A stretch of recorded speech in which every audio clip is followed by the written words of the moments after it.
guys, welcome to Rock Talk. I'm Kirsten Safford, I'm the host. And today we have a special guest, David Leaton. He has been our co-host many times before. I'm looking forward to catching up with him and everything that's happened over the summer since we last had an episode. So a little bit about me. I do have this channel and we're educational based. We want to inform as many new people as possible about everything that is going on in the rock community and rock world. We want you to get started on a good foot. So without any further ado, I'm going to invite David on right now, and he's going to tell us a little bit about what's going on in his side of the world. Hi, David. Hey, Kirsten. It's good to see you again. It is good to see you too. Yeah, I bet you can't guess what I was digging through just a couple of days ago. Dirt? Well, sort of. do you remember last summer when we sat in the top of a giant pile of rock that we picked up and we filled some buckets full of it? Oh, man, so many buckets. That was fun. That was a lot of rock. Way too many, right? I've actually been digging through that and finally getting to slap some of it. And that was the last time I got to see you. I haven't been back to Utah since then. Was hoping this summer, but it didn't work out that way. Oh, yeah. Yeah, that would have been really great. Maybe the fall? Late spring? Well, I don't have anything coming until spring, but our vacation, that's kind of what we would like to do because of the materials that are available in Utah. And having you as a guide to go find something, we would like to come that way for vacation this year. Plus, my daughter lives right down the road from you. Yeah, so she lives pretty darn close, huh? She does. I think she's about 1.5 miles from you. Oh, wow. No, I didn't realize she was that close. Yeah, no, I left her house when I came by yours that last minute there, and it took me like 5 minutes to get where you were. So, that is not bad. Yeah. So, it's been a long summer. It really has. I started a new job a year ago this week, as a matter of fact, and it kind of took its toll. So we didn't get to do the things. We had a super, super wet spring here. There wasn't a lot of rock hunting going on, and I spent a lot of time here recently just slabbing different material, trying to fill my time with running home after the job, because getting home late in the evening and what I do for a living can be a little mind-boggling some days. Yeah, it's good to have that release, to be able to like de-stress with your rocks, and it's good for you. Yeah, I told my wife when I came home today, I said, honey, I'm going on a journey. She said, a journey? She said, you going to town? I said, no, I'm going to my shop. She said, your shop is a journey? I said, yeah, I'm going out to my shop and I'm going to turn Journey up and I'm going to blast it out and I'm going to have fun in my shop for a while. And just a way of relaxing to come out. And you know what I do sometimes, Kirsten? I'll come out and I pet my rocks. I do that too. I have all my rocks are in my studio. My personal rocks are in my studio here. And some days when I'm just having a bad day, I just go and look at them. And it makes me feel better. I like to come out. Maybe sometimes I don't feel like cabbing anything for the day, but I'll just go through boxes and just pick up the rocks and I'll wet them so I can see what the matrix really looks like. And I just sit and love on my rocks for a while. A little rock love ain't gonna hurt nobody. Oh, so tell me a little bit about what you have going on as far as the charity, because I don't think anybody that's watching now is up to date on what's going on. Okay, well, I'll give just a little bit of backstory on it. Until the end of 2008, I was a truck driver, didn't have much of an education, and I had to change careers. And so in January 2009, I started going to college with my wife. And 4 years later, I graduated with a bachelor's degree in special education. And about that same time, we found out we have a son who had autism. We didn't know that's what the difficulties that we were having were. And so I started my first teaching job not too long after that in 2015. And while I was doing it, I went back to school and I got my master's of special education, became an autism specialist. In the interim of things, one day I was reading in one of the groups, message by a lady. She said, I have a son who has autism. He is in love with tumbling in rocks. His rock tumbler quit, and we can't afford to get him a new one. And so we just wanted to join the group so he could see the rocks that people post and read what they're saying about the rocks that they tumble. And I thought, well, that is really unique, a kid who has autism, because you think of autism as, not liking to have noise around. They have these focus interests, and you would think that a rock tumbler going on all of the time, that would be something that they wouldn't want to hear. And I started finding out different. So we got together and we actually raised funding and bought him a new Lortone dual 3-pound tumbler and sent to that young man. And it was one of those things that was just kind of an eye-opening experience. And I'm thinking, wait a minute, all of the things that rock tumbling can do for kids who have autism, there's a STEM technology in there. So there's science and there's technology and there's math. There's all of that is involved. And so we started raising money just through different things and buying rock tumblers and giving to kids who have autism. And then one day we decided, wait a minute, we want to take this a little bit further. We plopped out the cash. I got a hold of a company who does charity to all the paperwork and everything. It's really complicated what you have to go to file paperwork for a federally registered charity. And so we did. By then, we had a Facebook group called Rock Tumblers for Autism.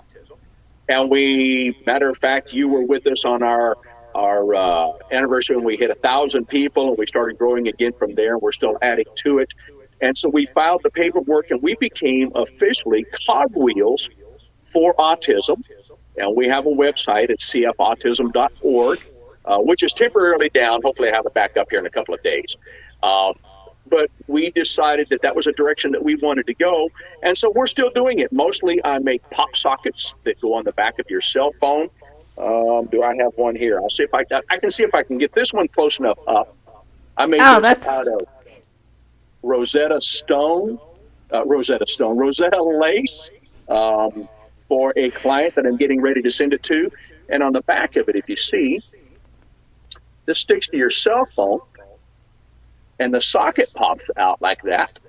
And you can prop your cell phone up, or you can hold it in your fingers like this so it holds your cell phone where you can view it or whatever you need to do. And just really nice. And so we've been selling these to help support the charity. And I make them out of just about any kind of stone. I've even made them out of dinosaur bone that people wanted. And so we just gave away 2 more last week. I believe it was. We gave away 2 more Lortone rock tumblers to kids who have autism. We had a list of 61 kids waiting this time. Wow. That is incredible. How do you raise money for those funds? Well, a lot of it is through the pop socket sales that we do. Sometimes someone wants, I just sold a lady that I know over in Idaho. I just made her 2 belt buckles. And so I do those. I make bolo ties, make pendants. I do all kinds of stuff. So pretty much everything that we do for the charity. None of the money goes to us that we collect. Oh, that's awesome. I love to hear that. So what are your plans moving forward for the winter as far as that goes? Are you going to be doing more giveaways? Oh, we'll continue to do the giveaways as fast as we can raise the money, and sometimes it's a little slow. COVID really set us back. Money was a little different for people. The dispensation of time that we moved into, people weren't moving as much in the direction as charitably as what they had been. And so it was a little bit slow. So sometimes we managed to give away 2 or 3 tumblers in a month. Sometimes it'll slow down and we don't get anything for 6 months. But we continue to do the fundraising. Sometimes we will do a GoFundMe. We'll do a Facebook fundraiser. We ask people, matter of fact, one of the big things we ask people, if you shop with Amazon, instead of using their main page, go to Amazon Smile and use that one and choose a charity. So on Amazon Smile, they will donate a percentage of what you spend to a charity. And you can choose Cogwheels for Autism. So that's COGWHEELS for Autism.org. And every time you purchase something, you do it through the Smile app that they have, and they will donate a little bit to our charity. Sometimes it's a few bucks, sometimes it's fairly substantial. It depends on how many people are buying. And so we have several means, and we have big plans for the future. What's one of the big plans, if you're willing to share with us? Absolutely. So the vice president of our company, is Jeff, who's my best friend, and he's a rock fanatic like I am. And we just got into this just a few years ago, but we saw the potential of what we could do for the kids. He at one time also had gone to college to be a teacher. He wanted to be a music teacher. He has worked for HUD Housing for over 20 years. And so one of the things that we were looking at that we thought, okay, parents have a difficult time. They have these kids, they have disabilities. Finding a place to live that's affordable and where you can get some assistance when you have a child with some of the problems that kids who have autism have can be difficult. There are grants, there are all kinds of things that are available that we're trying to move into. We would like to start building low-income housing for people who have disabilities. And we found a way that we can do that. If we can get this going, we can actually build apartment complexes that we could put a moratorium on for 10 years at a time. The 2-bedroom would rent for $650, even in today's economy. And it would make money for the charity. Our ultimate goal always is to continue giving the Rock Tumblers away. That's what we like to do.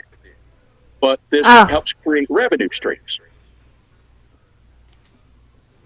I'm just impressed. I love big dreamers, and the follow through that you've shown, especially in giving out all of the Rock Tumblers to all these kids, is just great. Do you ever hear back from the kids that get the tumblers?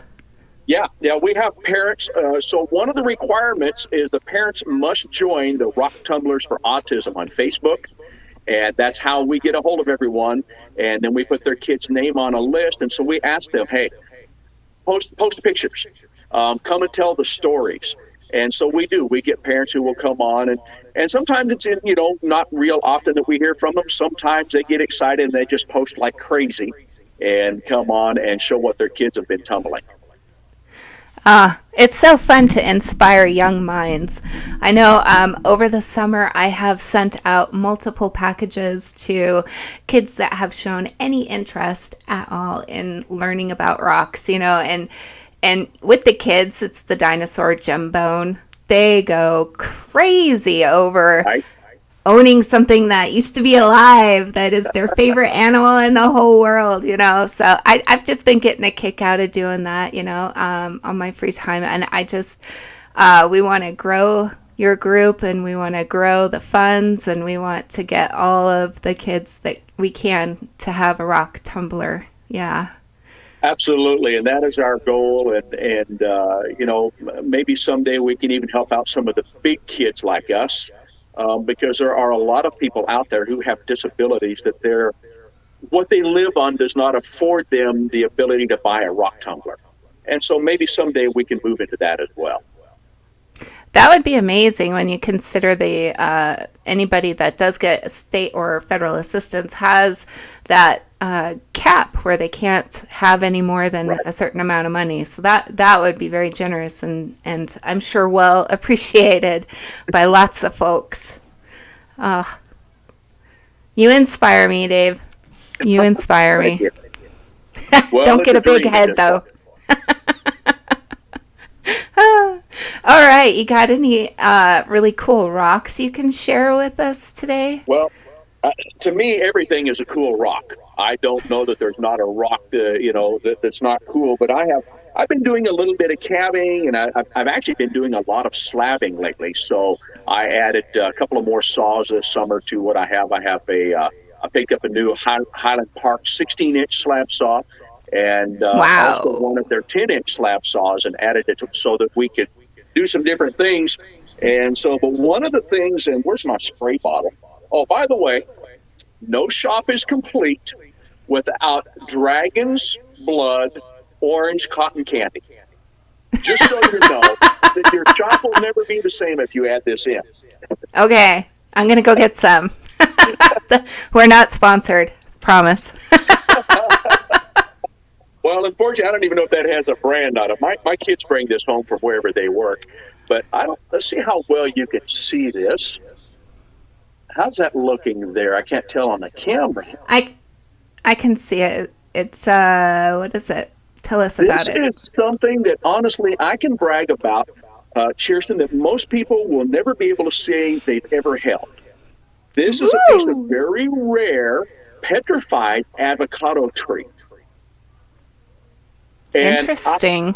I bought this from a guy who sold it to me, and I don't think he realized how rare it is. When I went searching trying to find some more, I found 2 people on all of the internet that actually had some, because it's that hard to get a hold of. And the matrix of it, I've just gotten it slabbed, and I'm waiting to be able to cab a piece of it. The matrix in it is just phenomenal. It's beautiful. And it has it has a lot of places of clear chalcedony, which is what creates agate. But you can clearly see the grain of the wood and the way that it looks as a tree. And it almost looks like that I have a piece of just polished wood laying here. And so I'm really excited about how it's going to look to make a cab out of it. Unfortunately, it wasn't big enough. It's not wide enough to make a pop socket out of. But I can certainly make a 30 by 40 cab to make somebody a belt buckle or something like that. And we'll see how that's going to look. So I'm excited about that part. That's fantastic. I've honestly never heard of avocado being petrified, so I'm learning something new here today. Do you know where this originated from? I do believe this actually came out of either the Philippines or Indonesia, if I remember correctly. And in both places, you'll find out they have a lot of exotic petrified woods, a lot of exotic jaspers even, that we don't have here in the States. Just the mineral makeup, and it having been more of a tropical climate during the times that the wood. So in order to make petrified wood, it gets buried very deep, very quickly. And the heat and the pressure and the moisture that comes through it carries the chalcedony in, and it begins to petrify. And they have a different environment there than we do, and they had different species that grew on those continents. And so there's some really unique materials coming out of there. Matter of fact, I have one here I'll show you.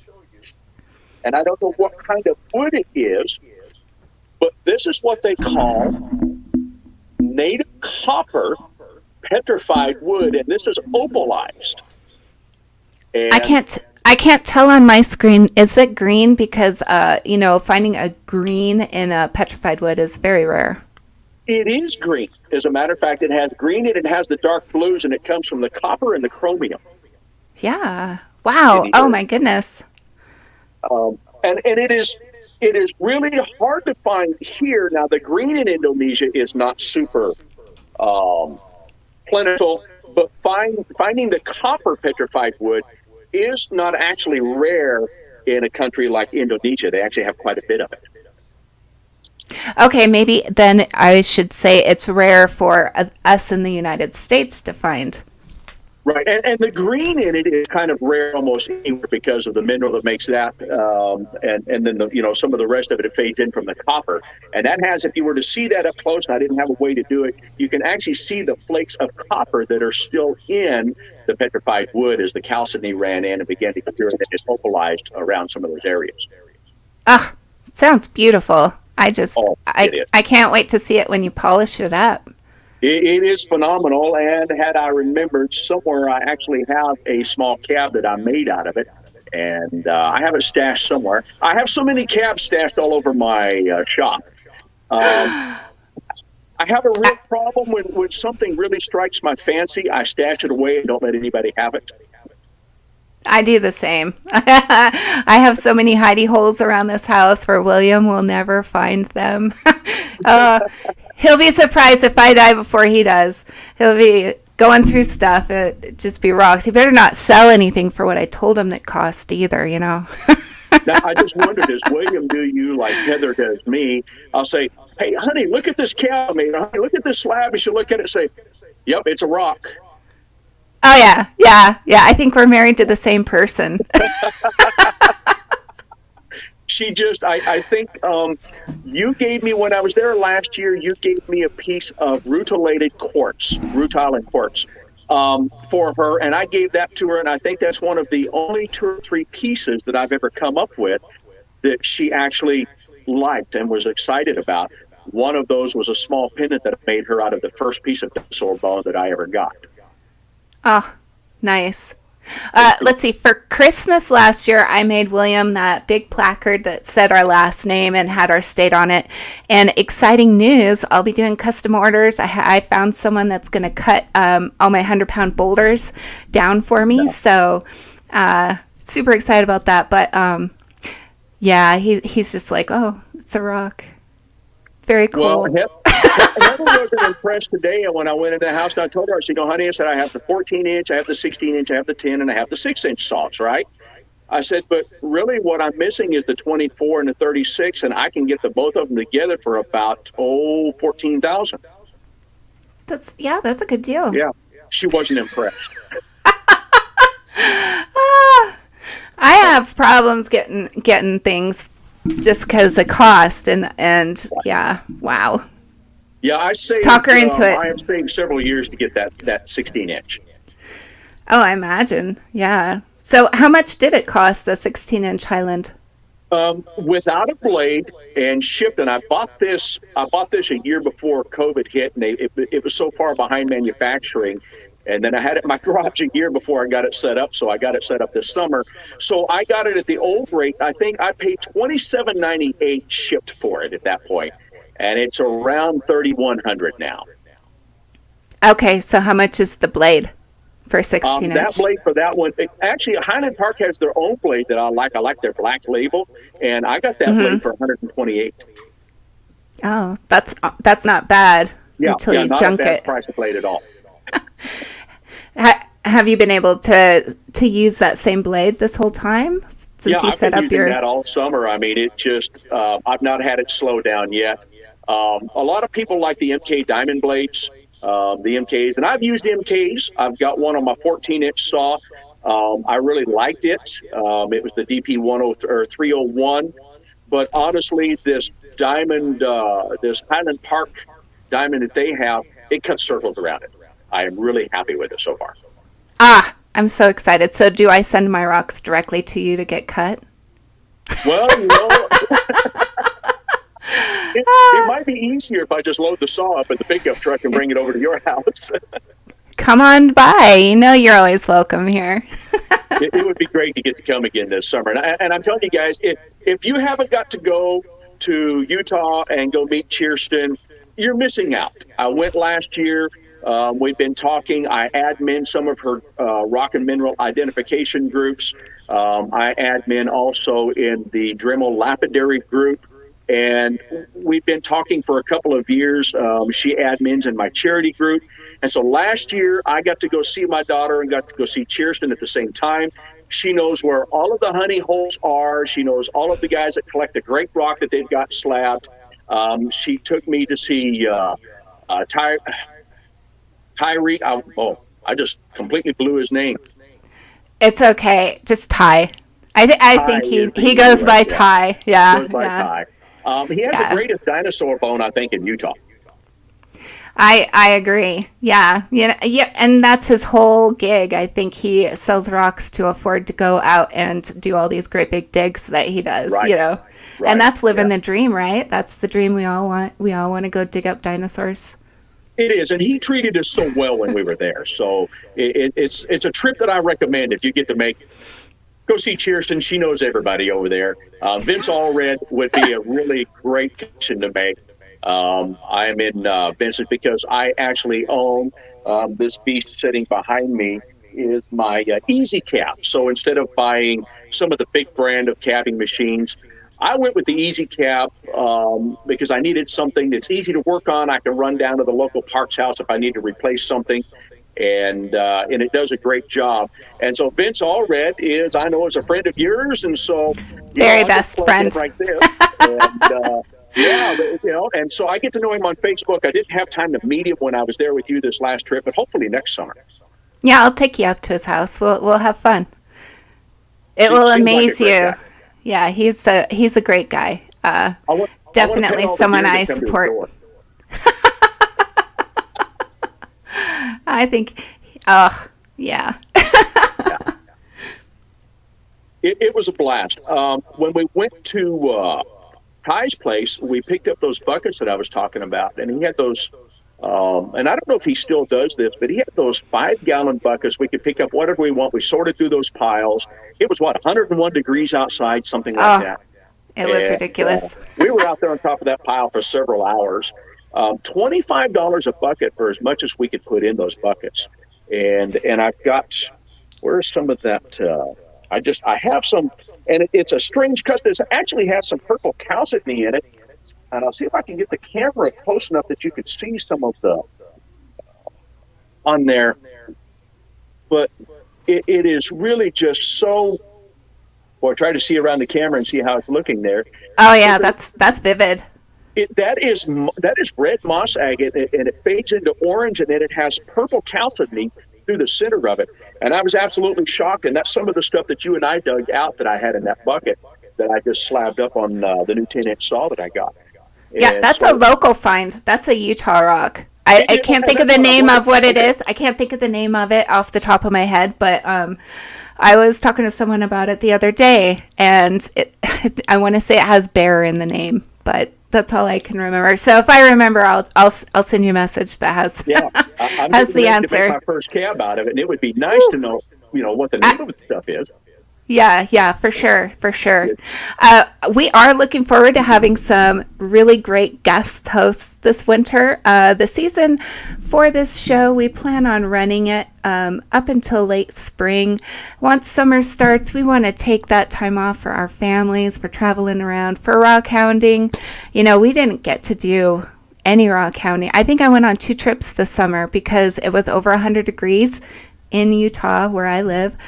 The entire summer. Yeah. No rain, just heat.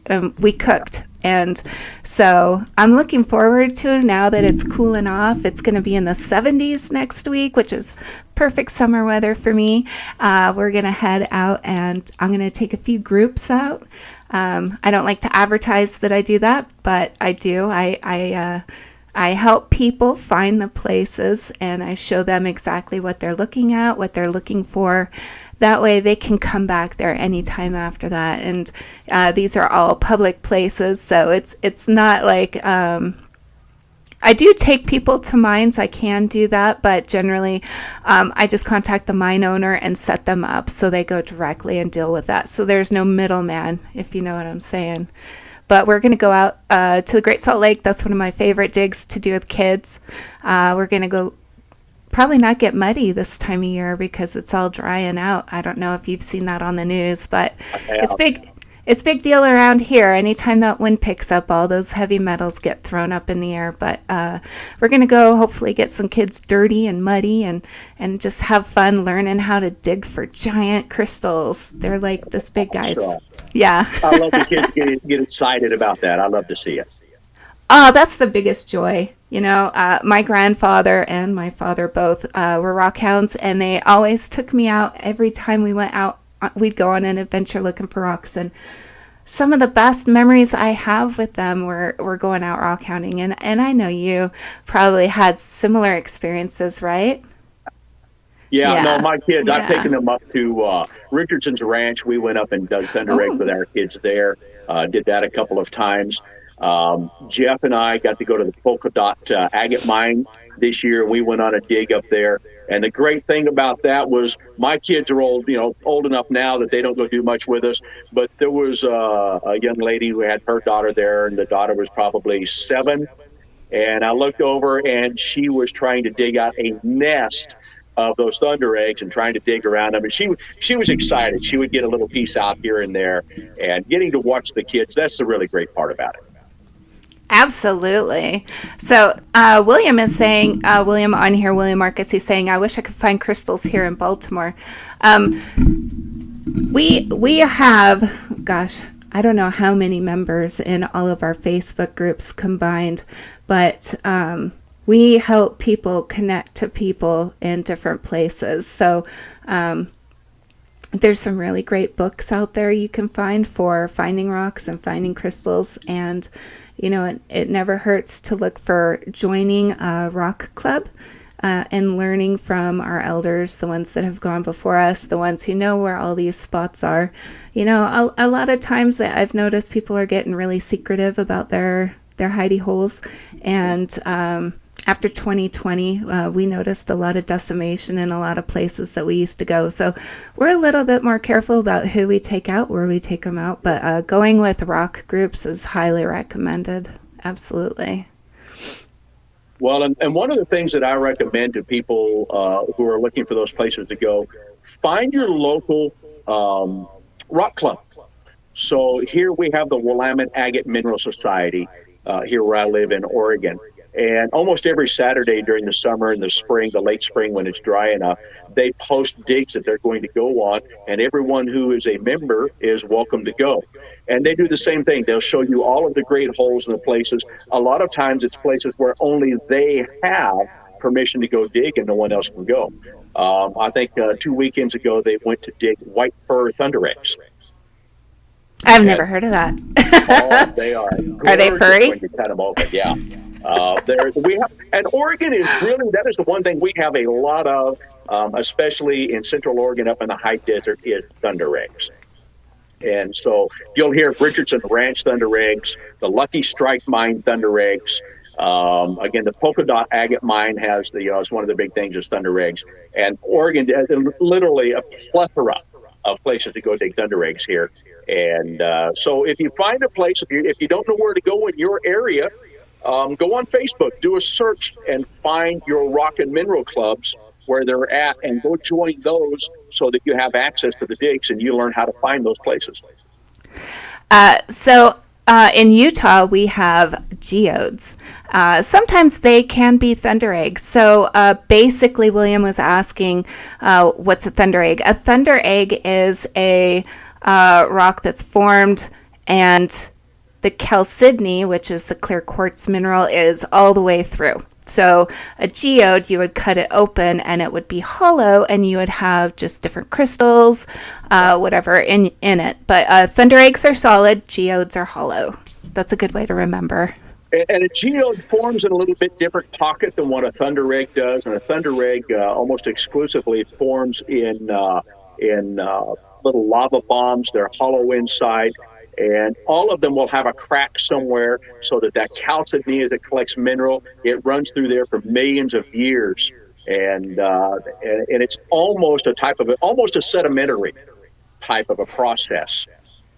It is. It's really interesting, especially when you get that fresh cut and you look and you can see where it went in, and the different mineralization happens with the different colors. You know, those are different minerals.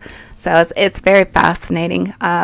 Do you have an example of a thunder egg in front of you? Let me see. I've got thunder eggs laying everywhere around the shop here. So let me. This one right here is one that I've been working with, and I need to finish polishing. But this is actually one of the Richardson Ranch thunder eggs. If I can get that out there close enough, y'all can see it. Okay, yeah. Yeah, and so this one here is what they call, a lot of people, call water level or waterline agate. Instead of having the concentric bands that indicate what most agates are, these are water level. And some of them, you'll open them up and they will actually have opal in them. And I made a beautiful cap for my best friend's wife here a few years ago, out of the opal that actually got caught between the layers of chalcedony, which does not happen very often.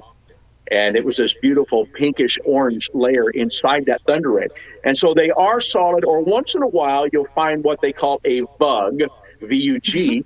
Inside of them, there's still a thunder egg, but they will have that. Sometimes they'll have quartz druzy or maybe some calcite that has formed inside of those as well.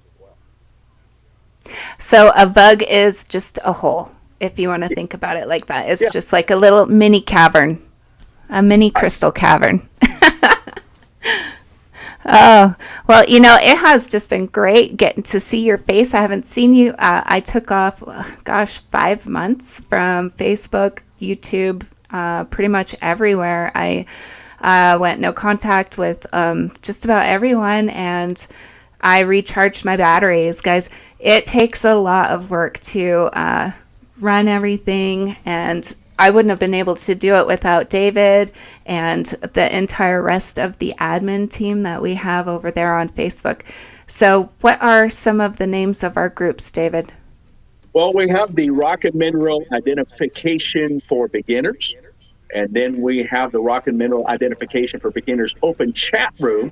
And the real difference is, in the open chat room, we allow people to talk about just about anything. You can post photos of the rocks that you have found. You can post photos of other people's rocks that maybe, whereas in the parent group of that, we're a little more strict in how you post the information that you give when you ask for an identification. So we want you to put it on a background that is kind of neutral, so that there's no colors that will pick up and blend in to keep us from being able to help identify it. We want you to do a hardness test in that group. If you don't know how, we will explain to you how to do a Mohs hardness test for that. All of the information that you can give us to be able to help say, oh, no, I was walking through a creek, I found this, it was in this kind of an area, it was in this state. All of those things help us identify what you might have. And anytime you think identifying a rock with a picture over Facebook group is easy, yeah, give it a shot. It can be difficult. And so that is the main difference between the two groups. One is a little more lenient than the other is. Yeah, that's right. And as a general rule, we don't encourage any talk of metaphysical stuff. So we are science-based. If you practice metaphysical stuff, awesome. I do too. But we try to keep those groups science-based. I think personally, for me, the reason I made that rule is because there's a lot of people out there just drinking rock water, where they put a rock in the water and it gives them the essence. Well, they don't know what is in that rock. They don't know that some rocks have arsenic in them, and some have mercury in them, and so I just really want to educate people before they use those rocks for anything else. It just makes sense, I think. Absolutely. And even when we're cabbing, which is taking a slab of the rock, and we make a cabochon, like you put in a belt buckle, or you want to make a pendant or something out of it. I wear nitrile gloves. I wear at least a dust mask, and all of my stuff that I'm working on the wheels is kept very wet, so there's no dust flowing around for that very reason. And I have had a couple of times where I forgot to put on a mask or something was going on, or I forgot to put on my gloves. I have actually had it make me sick from some of the chemicals, because rocks are chemicals. That's all they are. They are the elements of the earth that have formed chemicals. They form these compounds. They've hardened in whatever manner. So when you pick that up and you taste it, you want to be careful what you taste. Rock tasting is a big thing, rock licking. But you want to be careful of the rocks that you lick and know a little bit about what's going on. No, absolutely. Yeah, you want to make sure it's a rock and not a petrified cow patty. and I don't ask to say, yes. Think of the bird that may have perched on that rock. So if I'm out with someone and I see them lick a rock, I say you can spit on the end of your finger and then wipe it on the rock. That way you're not ingesting the whatever is on that rock, at least until you know that it's non-toxic or whatever. I always wash my rocks before I bring them in the house. Right. I live in the the desert of Utah, so we have scorpions, we have tarantulas, and we have lovely black widows. There's been many times I've brought buckets in the house and seeing, the black widows in there. So my new rule is everything that comes in the house has to be washed first. Well, if I'm not mistaken, when we went behind the shed where you were keeping that cow site back there, we were looking at, if I remember correctly, we found a black widow back there, didn't we? Probably. I can't say for sure, but we have them around here. Will killed one. I have this great big giant sandstone slab that has petrified watermarks on it, and he's seen a whole bunch of dead bugs around it, and he looked, and there was one, and he brought me out, made me look at it, which I'm terrified of spiders. And so, the next day there's no spiders. I lived there back in the 80s. They were plentiful back then as well, and I lived right there not far from you in Layton. And we had to watch for them. Yeah, with the heat, it gets crazy around here. It brings out all the ickies. Right. So, but so rock identification is an art as much as it is about knowledge. And, I learn every day. There's something that I don't know, and I have to go find out. I watch videos. So if you're going to go rock hunting and you think you're going to be in a certain area, go on YouTube and look at videos of what you're going to find in that area and find out how to handle those materials. Absolutely. We're all for educating ourselves and each other. So I'm never afraid to say, oh, I don't know the answer to that, but I will help you look it up. So just know that. Mm-hmm. Yeah, we want to give you the basic information so that you can go take that and learn more on your own. Yeah. and me, I get to be the fan hammer guy. We love the band hammer. we are very, very protective of our members in our groups. And one thing I don't like is people who come on and they're trying to catch everybody unaware, and they want to try and post sales, or they've snuck through and they are foreign sellers that are trying to sell their materials that you have to be very careful of some areas that those come from. And so I'm the guy who actually enjoys finding those guys and saying, no, you're out of here, you're blocked. I'll block every name that I can find that's associated with you. And because we want our members protected, we are not about sales. We are about community. We are about education and identification of the rocks that people find. One thing I'd love to add to that is we are kid friendly. We encourage kids to get on. We may be inappropriate to the line, but we never cross the line. And we don't allow bad language on our groups. We just try to keep it as absolute kid friendly, people friendly as possible. And if you start badgering each other, if people start getting rude, we ask them to go to their separate corners and stand with their nose facing the wall for 10 minutes and then come out and shake hands.